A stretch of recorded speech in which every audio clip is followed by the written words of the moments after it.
এই কবিতায় বর্তমান সমাজের একটি চিত্র তুলে ধরা হয়েছে।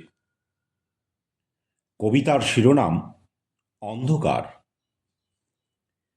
পৃথিবীর বুকে নেমে আসছে গাঢ় অন্ধকার। দুয়ারে উকি দিচ্ছে অশনি সংকেত। ক্রমশ বৃদ্ধি পাচ্ছে অশুভ শক্তি আর মিথ্যের প্রচার। চারিদিকে বৃদ্ধি পাচ্ছে ভালো মানুষের মুখোশধারীদের সংখ্যা। গাণিতিক আকারে বৃদ্ধি পাচ্ছে ক্ষমতাশালীদের লোভ লালসা। দিনে দিনে ফুলে ফেপে উঠছে তারা।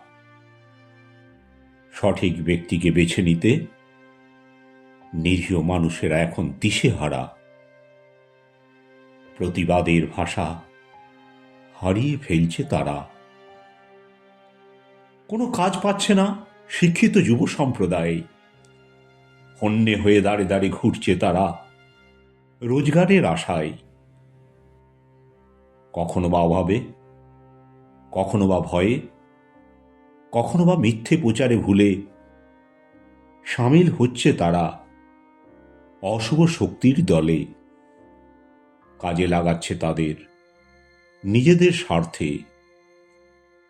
ধ্বংস করছে এই সমস্ত মেধা সম্পন্ন যুবক যুবতীদের যৌবন।